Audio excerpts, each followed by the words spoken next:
Oke, Bismillah, maaf ya tadi yang video ekspor mie itu suaranya agak tidak jelas ya. Saya kurang pro dalam menggunakan earphone ini. Lagi-lagi karena untuk memanfaatkan waktu ya, ini kan perjalanannya lama sekali. Saya akan mencoba untuk eh, memanfaatkan waktu ini di tengah himpitan yang sangat-sangat hektik. Jadi aku nge-stop dulu videonya. Kita akan bahas tentang dunia makanan lagi, tapi ini ke F&B yang real di depan mata kita. Seru banget. Tapi emang F&B ini emang gak di Jogja sih, jadi gue nggak tahu menau, cuman gue pernah makan, yaitu nasi kebuli, kayak gitu ya. Oke, jadi gue off cam aja nanti supaya suaranya jelas, kayak gitu ya. Oke, kita ucapkan Bismillah dulu. Semoga apa yang gue share bermanfaat. Mungkin buat teman-teman yang keluarganya bangun perusahaan F&B ataupun kalian yang emang pengen belajar case tadinya aja sih ya. Oke, guys. Jadi alhamdulillah nih gue dapat kesempatan untuk oh my god, it's secret. Sorry. Semoga panitianya memaklumi ya, ini gue buat berilmu, cuman kalau misalnya panitianya notice dan emang nggak setuju kalau case-nya ini disebar ya udah nggak apa-apa. Bisa kontak ke gue aja. Jadi intinya Kebuli ini awalnya itu dia ya apa ya, bisnis rumahan gitu ya. Bangkitnya pas COVID keren banget, maksudnya ada orang yang baru innovate bisnis di pandemi terus per hari ini masih survive kayak gitu. Teman-teman silakan baca aja. Per hari ini juga cabangnya udah banyak banget dengan featured menunya ada nasi kebuli dan biryani yang dilengkapi dengan ayam dan iga bakar. Jadi kasusnya itu pertama banyak banget ya, itu marketingnya kurang maksimal, terus juga kompetitornya banyak banget, terus juga ini ada isu tentang keuangannya juga. Jadi kalau misalnya ini kan keuangan sama pemasaran tuh kuncinya ya terkait inovasi bisnis. Jadi ya kita mau nggak mau harus mikirin beberapa hal ini. Bayangin deh lo kalau misalnya jadi manajemen Kebun El Khalid, apa sih yang jadi prioritas lo supaya bisnisnya lebih maju kayak gitu. Nah, gue akan jelasin lewat paper ini. Alhamdulillah juga gue belum lolos. Tapi semoga ada sedikit insight ya dari esai yang gue kasih. Dan gue rasa ini juga bisa apa applicable buat restoran selain nasi kebuli kok kayak gitu ya. First of all, teman-teman silahkan kayak menggambarkan latar belakangnya, rumusan masalah seperti biasa ya. Teman-teman jabarin situasi terkini sesuai dengan case-nya, atau kalian bisa mengakses media sosialnya jika ada.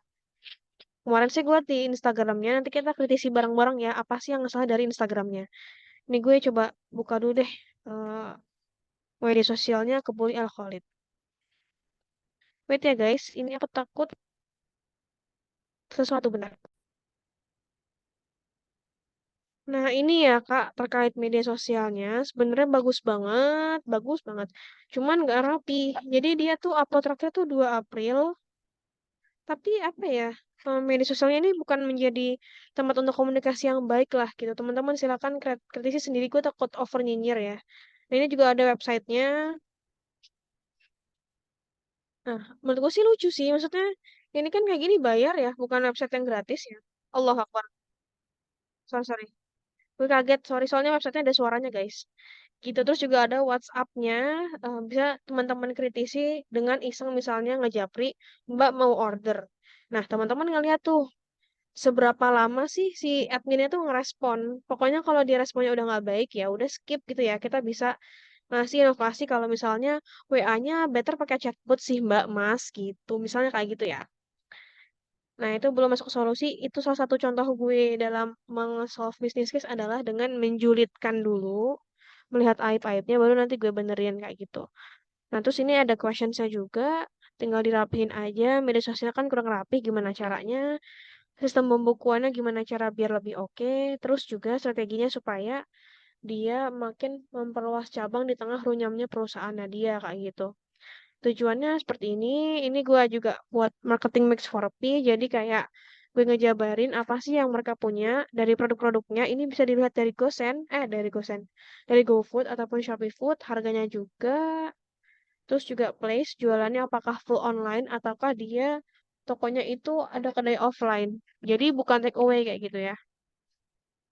Ini SWOT juga dari analisis kita pribadi, dan juga ada analisis kompetitor kayak gitu. Jadi kita pakai benchmarking dua kompetitor lain yang sama-sama jual nasi kebuli, terus kita bandingin deh gitu ya. Intinya SWOT-nya kurang lebih sama ya.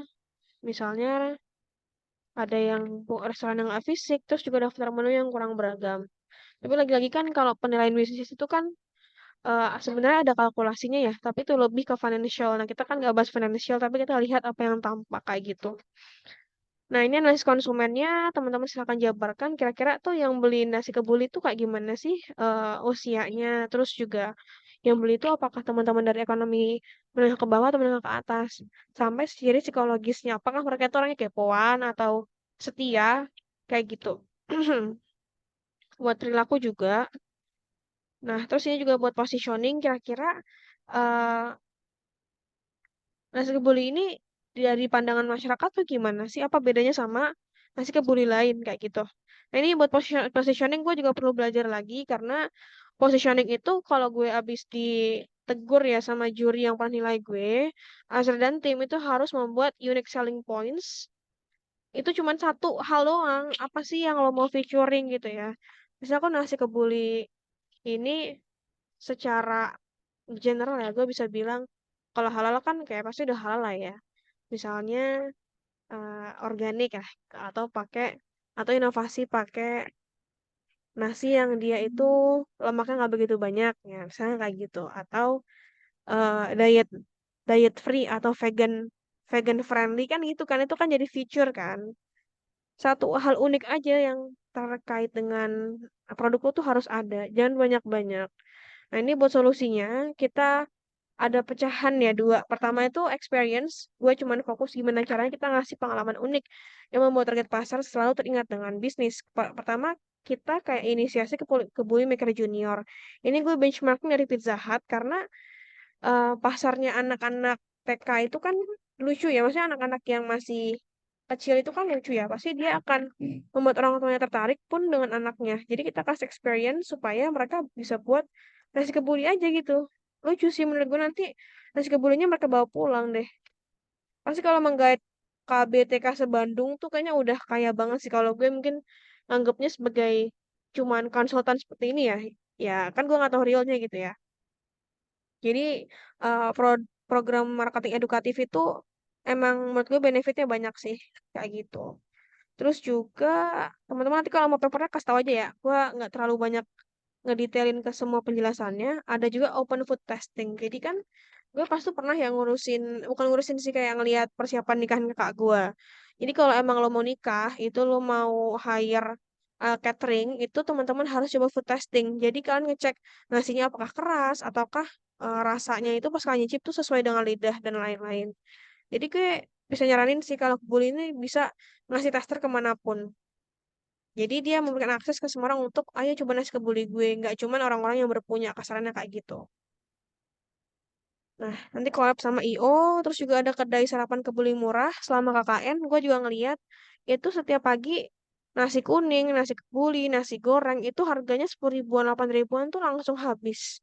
Ludes. Jadi gue kira gak apa-apa lah ya kita buat product innovation yang lebih murah, mungkin isinya lebih sederhana, tapi ya laku. Dan masyarakat cepet taunya kayak gitu. Terus campaign ya, itu kan tadi yang pertama experience gue ngasih pengalaman. Yang kedua itu ada campaign, jadi gimana sih caranya supaya ada value yang disampaikan dari nasi kebuli ini ke masyarakat.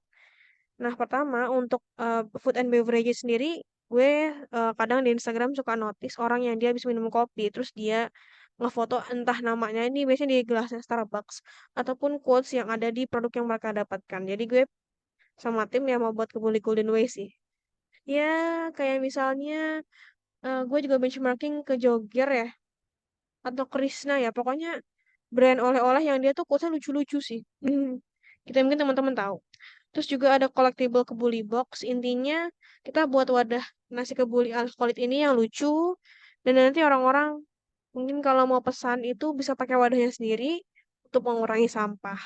Ini benchmarking dari popcorn boxnya Barbie di Cinema 21 ya. Berikutnya juga promo harian kebuli untuk melariskan menu. Jadi misalnya hari Senin itu diskonnya menu apa, hari Selasa itu menunya apa. Jadi kita kasih limitasi. Oh, lo mau beli nasi kebuli yang buat bertujuh ya, buat harga murah ya. Ya udah lo ke kebuli Al-Khalid hari Jumat malam aja kayak gitu misalnya ya. Terus juga buat kampanye nih. Jadi eh, kayaknya pemerintah juga belum punya regulasi yang ketat dan tetap ya terkait sampah organik dari eh, food and beverage restoran gitu ya. Jadi gue rasa dia bisa sih jadi kayak apa ya, key of key leader of sih key opinion leader dari bisnis untuk memimpin. Ayo teman-teman F&B UMKM kita pakai Maggot kayak gitu. Nah ini keuangannya kalau gue sih secara logika aja sih misalnya kayak ngasih edukasi terus juga pakai aplikasi digital buat mantau selalu siapa yang buka kasir, siapa yang punya akses segala macem. Terus juga perluasan market channel, ini ada pakai Pentahelix Framework, kita akan menyasar ke 5 aspek pemerintah, masyarakat, sampai akademisi, kita akan coba collab di event-event yang mereka punya. Kasarannya kayak gitu. Nah, ini buat budgetingnya habis 68.100.000. Nanti bisa diakses lewat Bit.ly ini. Dan semua itu sifatnya asumsi ya guys, banyak banget posibilitasnya. Gue nggak tahu kenapa ini nggak lolos karena emang juri cuma ngasih nilainya kuantitatif tidak kualitatif. Tapi apapun itu kalah menang semoga bermanfaat dan bisa kepake oleh siapapun yang akses rekaman ini. Oke deh, itu dari gue. Nggak ada PPT-nya ya karena nggak lolos ya Bun ya. It's okay, no problem at all. Karena jujur ya kalau misalnya udah tua gini tuh semester 7 kan napres kan gue juga tidak sesuai dengan kapabilitas UGM ya. UGM tuh punya standar dan standarnya tuh bukan kayak gue. Jadi lebih baik daripada lo nyimpen paper-paper kalah ini, siapa tahu kan kepake ya dan ada orang yang terbantu, kita akan share terus menerus. Oh my god, ini lagi jalan cukup jauh. Nah, semoga bermanfaat dari gue. Mohon maaf kalau ada salah-salah kata. Jangan lupa react apapun. Ya kan boleh diskusi juga sih di bawah. Dan jangan lupa kalau yang mau papernya boleh banget kontak gue kayak gitu. Sekian, wassalamualaikum warahmatullahi wabarakatuh. Bye semuanya.